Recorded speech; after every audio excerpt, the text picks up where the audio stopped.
But the number one show topic here is the Chicago Blackhawks. And as Darren said before the show, this is a somewhat delicate topic. So I'm going to read to you the wire copy here. The Chicago Blackhawks mishandled allegations that an assistant coach sexually assaulted a player during the team's Stanley Cup run in 2010, according to an investigation commissioned by the franchise that has cast a shadow over the National Hockey League. Stan Bowman, Chicago's GM and president of hockey operations, resigned Tuesday in the wake of the findings by an outside law firm.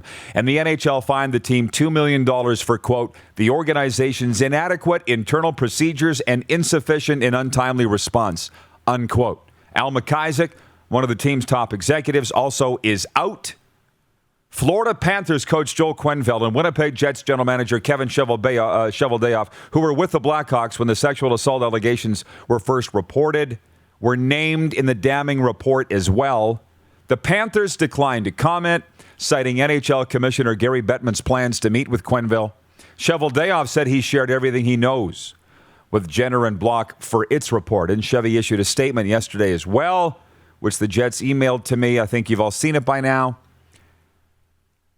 So that's the news if you hadn't heard. Here's my take from my morning commentary today on Cat Country 98 and Rock 98.5. The ugly, if you want to look at it that way, is the conclusion to the Chicago Blackhawks scandal involving the sexual misconduct of video coach Brad Aldrich. I bring up the perspective of the case because the lawyer for John Doe, the pseudonym for Aldrich's victim, said her client is feeling both relieved and grateful that people are being brought to justice. That's the good news because, frankly, the victim is all that matters here. But the whole situation is ugly, and it's not over. Quenneville and Cheveldayoff have been called on the carpet by Gary Bettman as the commissioner wants to know what they knew and why they said otherwise. That's ugly, too, because these are two good men who were put in an awkward position by a creep like Brad Aldrich. These days, sports is all about covering butts and saving jobs, and these two guys got caught up in that. So, too, did Blackhawks GM Stan Bowman, who ultimately lost his job. His pointing his finger at his bosses wasn't enough to save his job. For me, I keep hearkening back to the sexual abuse cases in hockey in our area, and while the perpetrators were brought to justice in most cases, a lot of the bystanders got off scot-free. So the good news out of that is, in light of the Blackhawks situation, maybe we are making some progress, but we still have a long ways to go. That's my talk. Now, you've read the entire, you have it in front of you, the entire 68-page findings by this investigation. You go a little further than I do in this. Yeah. Or have further thoughts. Well, for sure. And it is quite the read. 68 pages. It's available online. It all stems, the key point in all of this, it feels like, was a meeting back on May 23rd, 2010. And that was after, things had been known and it had been relayed to the top executives, John McDonough, Al McIsaac, Stan Bowman, right? Kevin Cheveldayoff. And then Joel Quenneville gets brought into the meeting. And it's all about who was delivered, who knew the information, and then what happened and what was allowed to happen. There was talk about distractions. I mean, they had just finished the Western Conference Finals, I believe, in that win, and we're about to play Philadelphia. But what we get out of all this, and it's kind of in the conclusion, is that there was a definite mismanagement, and it goes against the conduct policy that was set out by the Blackhawks, which is to promptly handle situations like this in a timely manner. It took 3 weeks before anything was done, before it was brought to HR. And the reports all contradict each other, as you would expect a little bit, trying to recall meetings and little instances from 11 years ago. 11 years ago. That's going to happen. But it sounds like there's at least some consistency with John McDonough, the president at the time, saying, leave it with me, guys, I'll take care of it.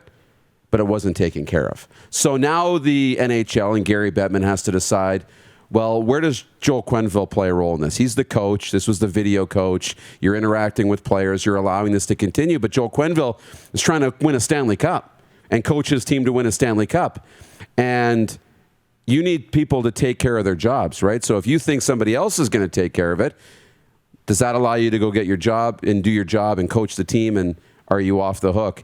That's where this is all going to, come about. And then Brad Aldrich was allowed to go on and continue to coach, right? I mean, Other places. He went to the University of Notre Dame, went to USA Hockey, went back to high school in Michigan.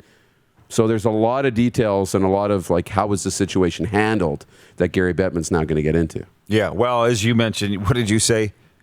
Chevy is a freckle on the butt of this whole thing, as far as you're concerned. Feels like it. He's not really mentioned a lot. And I don't want to say that he's home free here because everybody plays a role in this, right? In making sure this gets handled. Ultimately, reading this, I didn't get a feeling that Kevin Cheveldayoff is going to be in a lot of trouble here. I just don't get that feeling personally. So for the Winnipeg fans, I think that's going to be okay. But again, it's not my decision, and I don't really know. And Quenneville, too, has got a team to coach. You're in the middle of the Stanley Cup run, which you ultimately won.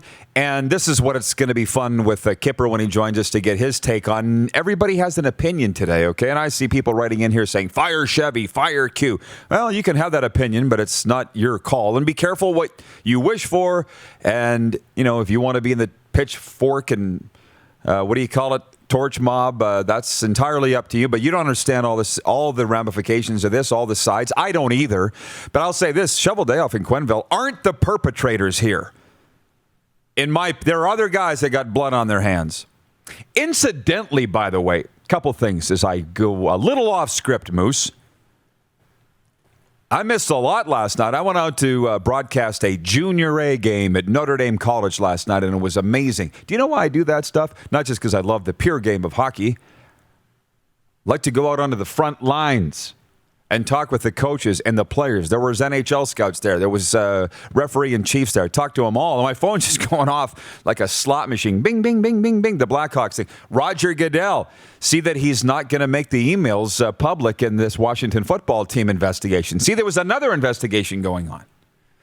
And my source, what did he say? I told you people on the air too.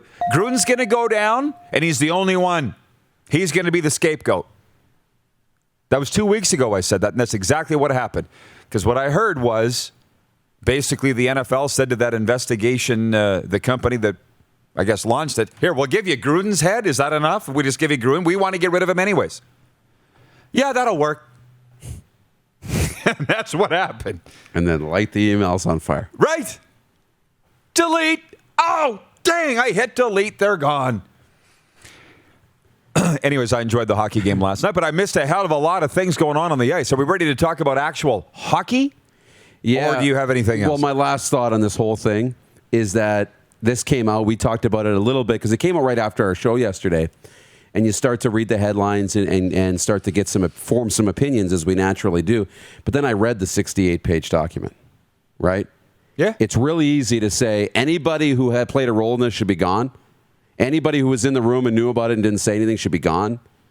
But you have to read this whole document and understand exactly what went on and how this happened. And then you have to understand that that's only part of it too. So you can't just go by what you read on Twitter in this situation. There's a lot more to it about how everybody handled this situation and who's ultimately responsible. And it's right now, I believe, going to be up to Gary Bettman when it comes to the meetings he has with Chevy and with Q.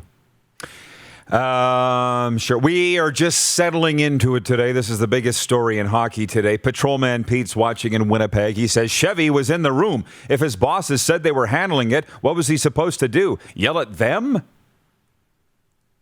That's why I think, like you say, he's not going to be in trouble here, but some other guys will be. Stan Bowman, not the only one to feel the fallout of this. From Jeff Kabilis in Winnipeg. What did I say? They're awake in Winnipeg, and I'll tell you why in a second. Jeff in Winnipeg says, sad hearing what went on in Chicago, and unfortunately, I think this happens in other sports/other jobs. I can tell you that it absolutely does. Abuses of power, misconduct all the time. So this is just the latest. And again, Quenneville and Cheveldayoff were bystanders and trying to do their jobs. I don't fault them. They're not the ones in charge. And they mishandled it too, probably. But would you have done any different in their situation? Probably not. Hey, everybody. Thanks for watching the RP Show on YouTube. And don't forget, we're live daily on YouTube from noon to 2 Eastern. If you like what you see, hit subscribe. And if you like the program, check around for other segments of the Rod Pedersen Show here on YouTube.